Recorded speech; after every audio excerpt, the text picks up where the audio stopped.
Hello, my dear students. So, today our topic is conductance of electrolytic solutions. Conductance of electrolytic solutions. तो हमारे पास सबसे पहले तो हमें ये पता होना चाहिए कि भाई कंडक्टेंस किसको कहते हैं। सो what is conductance? So conductance is यानी किसी मटेरियल के अंदर से कितनी आसानी से करंट का फ्लो हो सकता है, उसको हम बोलते हैं conductance. So it is the ease of flow of electricity from a material is called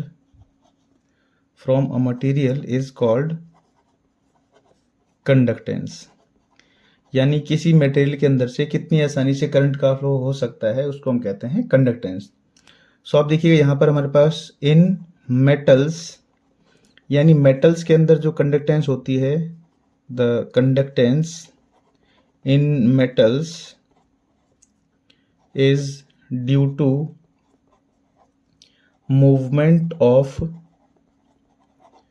free electrons। तो मेटल्स के अंदर क्या होते हैं? फ्री इलेक्ट्रॉन्स होते हैं, जिनकी मूवमेंट की वजह से क्या होता है, उनमें कंडक्टेंस आती है। और इलेक्ट्रोलाइट्स में आप देखिएगा, इन electrolytic solution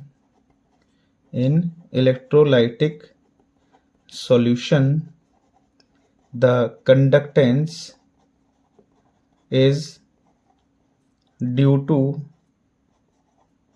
the movement of charge carriers।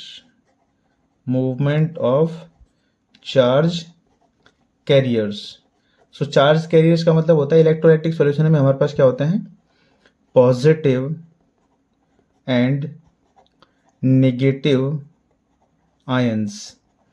Positive and negative ions जो होते हैं वो इलेक्ट्रोलाइटिक सॉल्यूशन में किसका काम करते हैं, वो चार्ज कैरियर का काम करते हैं। आप देखिए इलेक्ट्रोलाइट्स। सो इलेक्ट्रोलाइट का मतलब क्या होता है? इलेक्ट्रोलाइट का मतलब होता है कि ऐसा कोई सब्सटेंस जो एक्वा सॉल्यूशन में जाने के बाद आयंस में कन्वर्ट हो जाता है, टूट जाता है, उसको हम कहते हैं हमारे पास इलेक्ट्रोलाइट्स। अब स्ट्रॉन्ग इलेक्ट्रोलाइट और वीक इलेक्ट्रोलाइट, दो टाइप के हमारे पास क्या होते हैं, इलेक्ट्रोलाइट होते हैं। तो स्ट्रॉन्ग इलेक्ट्रोलाइट का मतलब होता है हमारे पास ऐसे इलेक्ट्रोलाइट्स जो एक्वा सॉल्यूशन में कंप्लीटली आयोनाइज हो जाते हैं, उनको हम कहते हैं स्ट्रॉन्ग इलेक्ट्रोलाइट। और जैसे हमारे पास वीक इलेक्ट्रोलाइट होते हैं, वो क्या होते हैं, कंप्लीटली आयोनाइज नहीं हो पाते हैं एक्वा सॉल्यूशन के अंदर, तो इसलिए हम उनको बोलते हैं वीक इलेक्ट्रोलाइट्स। सो अब देखिएगा कंडक्टेंस, यहाँ पर जो मेरे पास कंडक्टेंस दिया हुआ है, कंडक्टेंस डायरेक्टली प्रोपोर्शनल होता है हमारे पास एरिया ऑफ इलेक्ट्रोड, और इनवर्सली प्रोपोर्शनल होता है यहाँ पर distance between electrodes. Inversely proportional किसके होता है, डिस्टेंस बिटवीन इलेक्ट्रोड्स। तो अब देखिएगा conductance is equals to area of electrode, और यह हम कह सकते हैं इसको प्रोपोर्शनलिटी का सिंबल भी हम रख सकते हैं इसमें, अपॉन डिस्टेंस बिटवीन इलेक्ट्रोड्स। सो आप देखिएगा कंडक्टेंस को मैं मान लेता हूं C है यहाँ पर, तो C is directly proportional to A and inversely proportional to L। तो आप देखिएगा L हो गया हमारे पास डिस्टेंस बिटवीन इलेक्ट्रोड, A हो गया मेरे पास area of electrode. So proportionality का सिंबल हटाएंगे तो कांस्टेंट लगाएंगे, तो ये हो जाएगा मेरे पास C is equal to K into A/L। तो यहाँ पर आप देखिएगा K को हम बोलते हैं कप्पा, क्या बोलते हैं इसको, कप्पा। A का मतलब हो जाता है एरिया, और L का मतलब हो जाता है डिस्टेंस, और C का मतलब हो जाता है हमारे पास कंडक्टेंस। सो आप देखिएगा यहाँ पर जो मेरे पास एरिया है वो 1 सेंटीमीटर स्क्वायर हो जाए, और डिस्टेंस हो जाए 1 सेंटीमीटर, तो जो C है वो किसके बराबर हो जाएगा, वो हो जाएगा K के बराबर हो जाएगा। यानी कि फिर उसको हम बोलेंगे यहाँ पर स्पेसिफिक कंडक्टेंस, यानी K हमारे पास क्या हो जाएगा दैट टाइम, स्पेसिफिक कंडक्टेंस। तो हमारे पास जो कंडक्टेंस है उसकी फर्स्ट टाइप हमारे पास आ गई। So what is this? Specific conductance. So specific conductance is, यानी it is the conductance of 1 ml solution is called specific conductance। और इसको हम किससे डिनोट कर रहे हैं? यहाँ पर इसको K से डिनोट कर रहे हैं हम यहाँ पर। सो नेक्स्ट हमारे पास जो सेकंड टाइप का जो कंडक्टेंस है, molar conductance. Molar conductance. So यहाँ पर होता है it is the conductance of solution containing 1 mole electrolyte dissolve। 1 mole electrolyte dissolve is called molar conductance।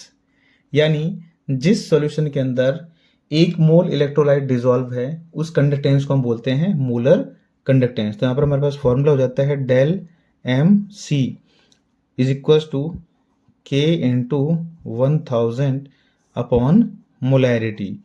सो इसका फॉर्मूला हो जाता है यहाँ पर K into 1000 upon molarity.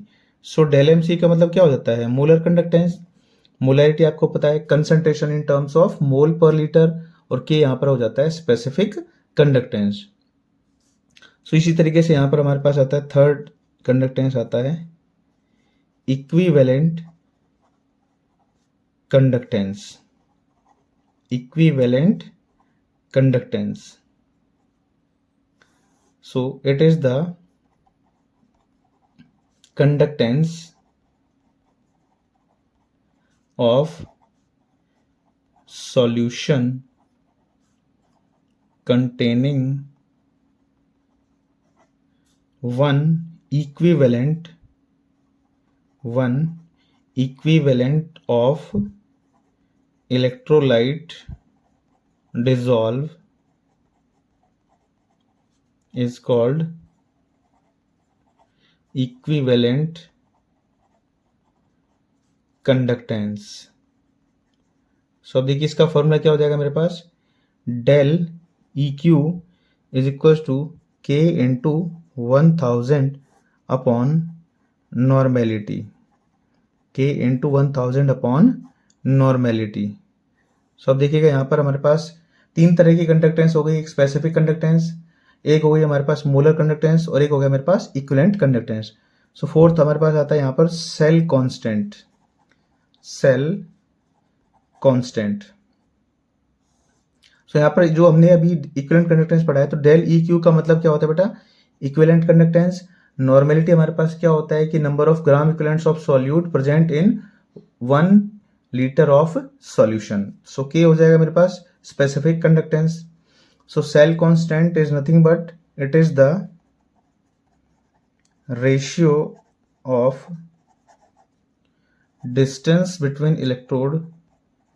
distance between electrodes and area of electrodes। यानी कि इसको हम G स्टार से भी शो कर सकते हैं, इसको हम X से भी शो कर सकते हैं। सो आप देखिएगा ये मेरे पास G स्टार या फिर X is equal to L upon A।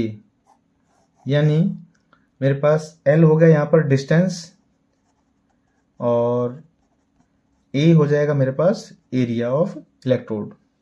So G star भी हो सकता है, यहाँ पे इसको X भी लिख सकते हैं हम। सो इस तरीके से हम जो है वो इक्विवेलेंट कंडक्टेंस, मोलर कंडक्टेंस और स्पेसिफिक कंडक्टेंस को डिफाइन कर सकते हैं, और सेल कांस्टेंट को डिफाइन कर सकते हैं। सेल कांस्टेंट मतलब सेल के लिए क्या होता है हमारे पास फिक्स्ड होता है यहाँ पर। सो देखिए यूनिट्स, अब इनकी यूनिट्स भी काफ़ी इंपॉर्टेंट होती है मेरे पास। Units of various conductance.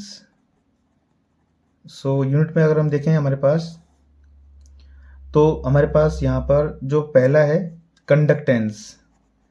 So conductance हमें पहले से ही पता है कि 1 अपॉन रेजिस्टेंस को हम क्या बोलते हैं, कंडक्टेंस बोलते हैं। सो 1 अपॉन रेजिस्टेंस, तो रेजिस्टेंस का यूनिट क्या होता है मेरे पास, ओम। सो 1 अपॉन ओम को मैं लिख सकता हूं MHO, या फिर ओम इनवर्स, या फिर साइमन इसको हम लिख सकते हैं। Simon stand for S। सो मेरे पास कंडक्टेंस का यूनिट क्या हो गया, 1 अपॉन ओम यानी MHO, या फिर ओम इनवर्स, या फिर साइमन। सो सेकंड हमारे पास आ जाता है यहाँ पर मोलर कंडक्टेंस यानी कि डेल MC। सो इसका हमारे पास यूनिट क्या होता है, Simon centimetre square, Simon centimetre square mole inverse. इसी तरीके से इक्विवेलेंट कंडक्टेंस है जो उसका यूनिट हो जाएगा साइमन सेंटीमीटर स्क्वायर और इक्विवेलेंट इनवर्स। इसी तरीके से फोर्थ नंबर मेरे पास सेल कांस्टेंट। सो सेल कांस्टेंट का यूनिट हो जाएगा मेरे पास L/A, मतलब हो जाएगा यहाँ पर सेंटीमीटर इनवर्स। सो यहाँ पर जो मेरे पास डेल MC का यूनिट क्या हो जाएगा हमारे पास, siemens centimetre square mole inverse, और डेल E का यूनिट हो जाएगा मेरे पास siemens centimetre square equivalent inverse, और सेल कांस्टेंट का हो जाएगा यूनिट मेरे पास सेंटीमीटर इनवर्स। तो हमारे पास ये जो फॉर्मूले हैं सभी क्या है, काम आने वाले फॉर्मूले हैं। तो यहाँ पर आप देखिएगा C को मैं क्या लिख सकता हूँ, यहाँ पर C = K × A/L जो फॉर्मूला है। अगर मेरे पास यहाँ पर कंडक्टेंस की जगह पर रेजिस्टेंस दे रखा है तो यहाँ पर हो जाएगा 1 अपॉन R = K × A/L। सो इस तरीके से हम वेरियस कंडक्टेंस को स्टडी कर सकते हैं। सो मेरी वीडियो अगर आपको अच्छी लगी तो प्लीज़ इसको लाइक करें, शेयर करें और सब्सक्राइब करें, और प्लीज़ बेल आइकन को जरूर प्रेस कीजिएगा ताकि हम आने वाली नोटिफिकेशंस जो है हमारी नई नई वीडियो की आपको जल्दी से जल्दी मिल सके। Thank you.